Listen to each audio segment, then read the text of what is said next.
Depuis le 7 avril, cette dame dans la localité de Patégan, située dans l'Amou, a préparé son champ pour les semis. Nous sommes au 15 mai 2012, pas une seule goutte d'eau de pluie. La région des plateaux subit actuellement une pluviométrie capricieuse qui demande qu'un intérêt soit porté aux producteurs de la dite région, et c'est la raison qui a motivé la visite du ministre en charge de l'agriculture, de l'élevage et de la pêche, Vincent Kossi Eovor, aux producteurs des localités de Patégan, Koglokopé et d'Asrama.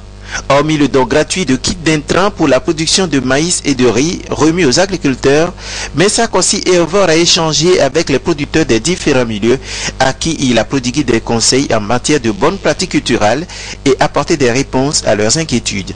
Les bénéficiaires ont exprimé leur satisfaction.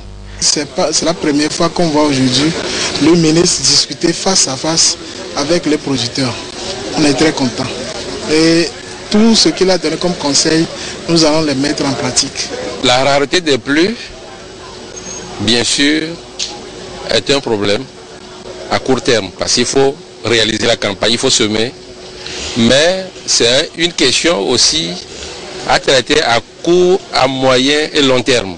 Et ceci a été fortement discuté avec les producteurs dans l'agriculture durable, des pratiques durables et surtout la question de la déforestation. Et comment faire en sorte de réinsérer la sylviculture et le reboisement dans les actions agricoles. Si nous pouvons y travailler ensemble, rentrer dans l'inversion de la situation pour que la question des pluies ne se pose pas. Mais dans tous les cas, il faut aller plus loin, comme je l'ai dit, dans des pratiques durables, renforcées, mais aussi dans l'organisation des paysans et dans le niveau d'équipement des exploitations agricoles.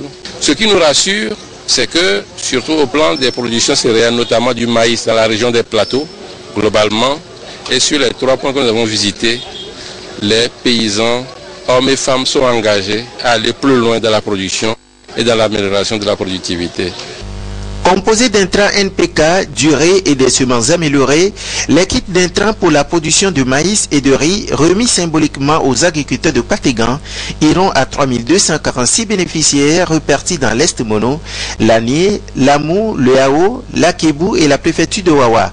Les ONG ETD, ODIAE, GRED et l'UA assureront la distribution de ces kits qui parviendront aux plus nécessiteux.